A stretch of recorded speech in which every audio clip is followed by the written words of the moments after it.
আসলে আজকে আমি খোরশেদ ভাই আর আমাদের একটা ছোট ভাই নীরব, আমরা তিনজন মিলে জলশিরতলা জেলখানা মোড়ের যে জুস বার আছে ওইখানে জুস খেতে যাই।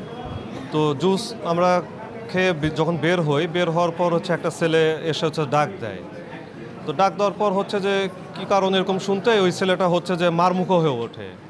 তো ওর মারমুখো হয়ে ওঠা দেখে তখন খোরশেদ ভাই তার দিকে এগিয়ে এসে বলো, ভাই কী হয়েছে, ভাই কি ঘটনা কি, এরকম কথা বলতে খোরশেদ ভাইকে এলোপাথারি যে মার শুরু করে। যখন তাকে মারা শুরু করে তখন আমি গিয়ে ওখান যে ওদেরকে যে ঠেকানোর চেষ্টা করি।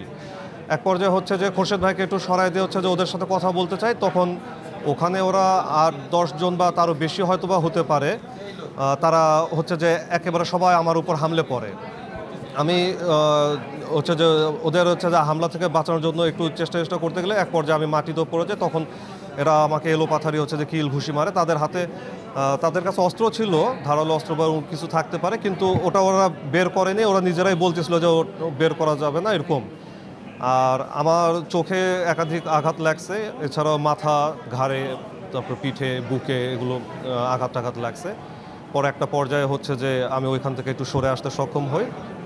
এই ঘটনা। এখন কি কারণে তারা আমাদেরকে মারলো বা যে ওরা কারা, এগুলো কোনো কিছুই আমরা যে কিছুই বুঝে ওঠার কোনো সুযোগও পাইনি বা এখন পর্যন্ত তাদেরকে আমরা চিনি না।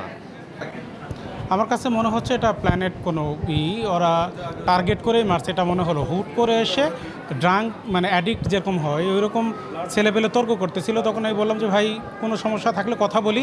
ওরা কথা বলতে চাইছি যখন, তখনই আমার যেখানে হিট করছে, আমার মাথায় বেশ কিছু মারছে, আমি মাথা ধরেছিলাম। ওই সময় নিয়ন ওদের সেভ করতে গেছে, সেভ করতে যাওয়ার সময় তখন নিয়নকে এলোপাথারি মারছে এবং শোয়া ফেলে ওরা ডেগার মেগার চাকু টাকু বের করে মারতে লাগছিল। তখন আর পক্ষ বলতেছে চাকু দিয়ে মারিস না, হাত দিয়েই মার, এরকম ওকে তো মারলো। একেবারে প্রকাশ্যে। ওখানে অনেকেই ছিল, অনেকে চেয়ে দেখতেছিল। আমরা ওখানে আমাকে একজনে মারতেছিল, পাশে নিয়ে যা। তো এই পরিস্থিতি ওখানে। তো আমার কাছে এইটা মনে হয়েছে যে একেবারে প্রকাশ্যে মারতেছে, এটা তো আইন শৃঙ্খলা পরিস্থিতির চরম ব্যত্যয় অবস্থা। তো এটার বিচার হওয়া উচিত, সর্বোচ্চ শাস্তি হওয়া উচিত এবং আইনের আওতায় আসা উচিত। এবং সিসি ক্যামেরার আওতায় ওই এলাকাটা এমন একটা এলাকা, মেলাগুলো সিসি ক্যামেরার থাকবার কথা। ওটা পুলিশ চাইলে ওদের 24 ঘন্টার মধ্যে অ্যারেস্ট করতে পারবে। ওরা মনে হয় এলাকার চিহ্নিত টেরোরিস্ট টাইপের কিছু হবে।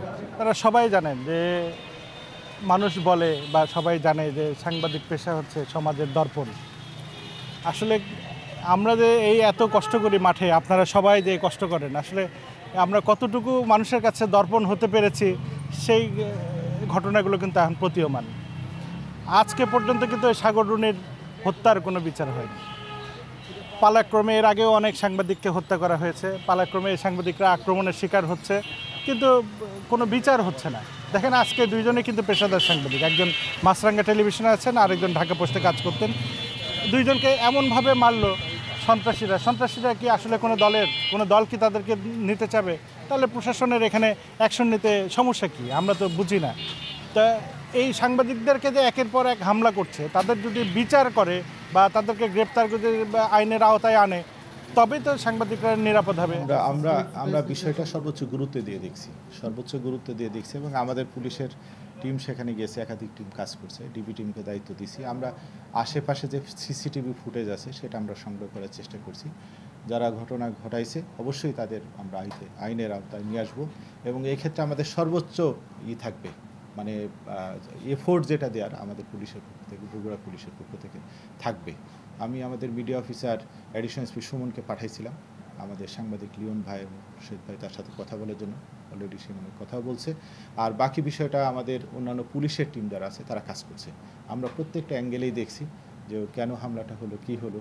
ওই জুস বারের আশেপাশে যে সিসি ক্যামেরা আছে সেটার ফুটেজ সংগ্রহ করব, তাদের সাথে কথা বলবো, তারপরে যারা ভিকটিম আছে তাদের সাথে কথা বলবো, কারা ঘটনা ঘটাইছে, কিভাবে করছে, আমরা চেষ্টা করবো বগুড়া জেলা পুলিশের পক্ষ থেকে যতটুকু এফোর্ট দেওয়া দরকার সেই এফোর্ট দেওয়া হবে। আমাদের দেশে এটা নতুন কোনো ঘটনা না।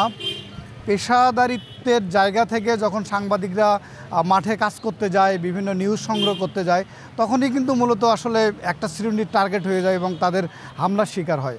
আজও আমরা দেখলাম যে বগুড়াতে আমাদের 2 সহকর্মীকে অতর্কিতভাবে তার উপর হামলা করে তাদেরকে গুরুতরভাবে আহত করেছে। অবশ্যই করে এবং প্রতিদিন করে। আজকে সাংবাদিক দেখে আপনারা এতজন সাংবাদিক আসছেন, এমনি নিত্যদিন। এটা জলেশ্বরী তলায় আজ প্রায় 10 বছর হলো, এখানে প্রায় মারামারি লাথালাথি খালি জলেশ্বরী তলা কালী মন্দির থেকে এই মাথা পর্যন্ত, এটা আমাদের দেখে অভ্যস্ত হয়ে গেছে। হ্যাঁ, আমরা দেখছিও যে চাকু মেরেতেও দেখছি যে কাকড়াচ্ছে, কে মারে গেল কি মারে গেল কিছুই দেখিনি। আজকে এতজন মানুষ এইভাবে আপনারা আসছেন সাংবাদিক ভাই দেখে, সাধারণ মানুষ এরকম প্রতিনিয়ত আঘাতপ্রাপ্ত হচ্ছে এই এরিয়ায়। আমরা এটুকুই দেখলাম, আমরা তো ভিতরে ছিলাম সবাই। এখানে দেখলাম কয়েকজন 12 জনের মতন হবে, 12টা জুসের অর্ডার আমাদের এখানে দিছে। মোটরসাইকেল করে আসছে, 3টা কি 4টা মোটরসাইকেল হবে, এসে জুসের অর্ডার দিছে, জুস খাইছে, টাকা পে করছে, করে বাইরে বেরোইছে। আমি এখন লিটারালি যেখানে দাঁড়াই আছি এইখানে এসে দাঁড়াইছে সবাই। এরপরে দেখলাম যে ভিতর থেকে গালাগালি হচ্ছে, বাইরে গালাগালি হচ্ছে। এখন এক পক্ষ বা দুই পক্ষ এটা বলতে পারবো না, কারণ আমরা এক পক্ষেরই গালাগালি শুনছি এখানে যারা দাঁড়াইছিল।